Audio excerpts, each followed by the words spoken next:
മക്കത്തെ പള്ളി കൊപ്പിച്ച പള്ളി, മലനാട്ടിൽ ഒരു പള്ളി മാടായി പള്ളി. അങ്ങനെയുള്ള മാടായി പള്ളി പൊളിച്ചടുക്കി. അവിടെ ഒന്നുമില്ല ഇന്ന്. എത്ര നല്ല പള്ളികളുണ്ടായിരുന്നു കേരളത്തിൽ, എല്ലാം തകർത്ത് കളഞ്ഞു.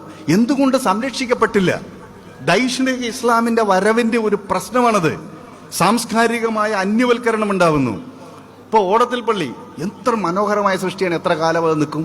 അത് സംരക്ഷിക്കേണ്ട ബാധ്യത ഈ സമൂഹത്തിനുണ്ട്. നാദാപുരം പള്ളി എത്ര മനോഹരമായ പള്ളിയാണ്. ഒരു ചെറിയ പള്ളി ഉണ്ടായിരുന്നു 90-കളിലെ 98-ലോ 99-ലോ മറ്റാണ് ആ പള്ളി പൊളിച്ചു കളഞ്ഞത്. മഞ്ചക്കൽ പള്ളി കേരളീയ വാസ്തുശില്പകലയുടെ അത്യുന്നതമായ മാതൃകയായിരുന്നു അത്. മഞ്ചക്കൽ പള്ളി പൊളിച്ചുപോയി, ഒളവങ്കര പള്ളി പൊളിച്ചുപോയി. ഇനി കണ്ണൂർ ഒരു കൽക്കുളങ്ങര പള്ളിയുണ്ട്. എത്ര കാലം അത് നിൽക്കുന്ന അറിയില്ല. ഇപ്പൊ ഗൾഫിൽ നിന്നൊക്കെ പോയിട്ട് കുറെ പണം വന്നിട്ടുണ്ട്. അപ്പൊ അതുകൊണ്ട് പള്ളി പണിയിൽ ഒരു ബിസിനസ്സായി മാറിയപ്പോ ഈ പഴയ പള്ളികളെല്ലാം പൊളിച്ച് നശിപ്പിക്കുകയാണ്.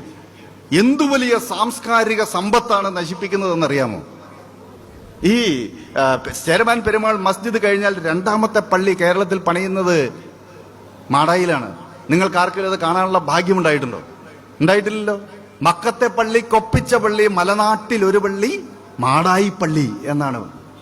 മക്കത്തെ പള്ളി കൊപ്പിച്ച പള്ളി, മലനാട്ടിൽ ഒരു പള്ളി മാടായി പള്ളി. അങ്ങനെയുള്ള മാടായി പള്ളി പൊളിച്ചടുക്കി. അവിടെ ഒന്നുമില്ല ഇന്ന്.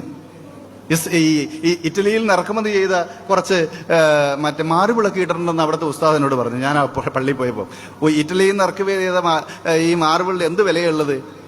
എത്രയോ നൂറ്റാണ്ടുകൾ പഴക്കമുണ്ടായിരുന്ന കേരളീയ വാസ്തുശില്പ കലയുടെ ഉത്തമ നിദർശനമായിരുന്ന അതിമനോഹരമായ പള്ളി, മക്കയിലെ പള്ളിക്ക് ഒപ്പിച്ച പള്ളി എന്ന് പറഞ്ഞ പള്ളി പൊളിച്ചു കളഞ്ഞിട്ട് ഒരു കോൺക്രീറ്റ് സൗധം ഉണ്ടാക്കി വെച്ചു. ചരിത്രം വളരെ പ്രധാനപ്പെട്ടതാണ്. ചരിത്രവുമായി ബന്ധപ്പെട്ട നമ്മളുടെ പൂർവികർ ഈ നാട്ടിൽ ജീവിച്ചതിന്റെ ഉദാഹരണമാണ്. 300 വർഷം പഴക്കമുള്ള ഒരു പള്ളി എന്ന് പറഞ്ഞു കഴിഞ്ഞാൽ 300 വർഷം മുസ്ലിമുകൾ ഇവിടെ ഉണ്ടായിരുന്നു എന്നുള്ളതിന് തെളിവാണ്. അത് നശിപ്പിച്ച് നിങ്ങളൊരു കോൺക്രീറ്റ് സൗധം ഉണ്ടാക്കിയിട്ട് അത് പണിത വർഷം 1990 വരെയുള്ള ചരിത്രം പോയി. അതുകൊണ്ട് ചരിത്ര നിഷേധം എന്ന് പറഞ്ഞാൽ ഒരു ജനതയെ ഈ നാട്ടിൽ നിന്ന് ചവിട്ടി പുറത്താക്കാൻ ഏറ്റവും ലളിതമായി ചെയ്യാൻ പറ്റുന്ന കാര്യം ഈ നാട്ടിൽ അവർക്ക് ചരിത്രത്തിൽ വേരുകളില്ല എന്ന് പറഞ്ഞു വെക്കുകയാണ്. അതാണ് ഫാസിസത്തിന്റെ അജണ്ട. അപ്പോ മറ്റുള്ളവനെ സൃഷ്ടിക്കുക. ഈ നാടിന്റെ, നമ്മളുടെ സാംസ്കാരിക ജീവിതത്തിൽ, മതപരമായ ജീവിതത്തിൽ, രാഷ്ട്രീയ ജീവിതത്തിൽ ഒരു പങ്കുമില്ലാത്ത ഇത്തിൽ കണ്ണികളാണ് ഈ വിഭാഗക്കാർ എന്ന് പറഞ്ഞു വെച്ചാൽ അവരെ പിന്നെ ചവിട്ടി പുറത്താക്കാൻ ഒന്നും വേണ്ട. അതുകൊണ്ട് ചരിത്രം എന്ന് പറയുന്നത് ഏറ്റവും അപകടകരമായ ആയുധമാണ്.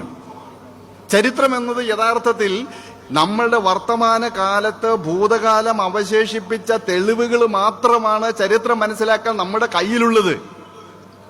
ഈ ഭൂതകാലം അവശേഷിപ്പിച്ചിട്ടുള്ള തിരുശേഷിപ്പുകളെ നമ്മൾ തകർത്തെറിഞ്ഞാൽ പിന്നെ ചരിത്രത്തിൽ വേരുകളില്ലാത്തവരായി മാറും. ചരിത്രത്തിൽ വേരുകളില്ലാത്തവർ ഈ വെള്ളത്തിന് മേലെ പൊന്തിക്കിടക്കുന്ന ആഫ്രിക്കൻ പായല് പോലെയാകും. ഒരു കാറ്റ് വരുമ്പോൾ അങ്ങോട്ട് പോകും, മറുകാറ്റ് വരുമ്പോൾ ഇങ്ങോട്ട് വരും.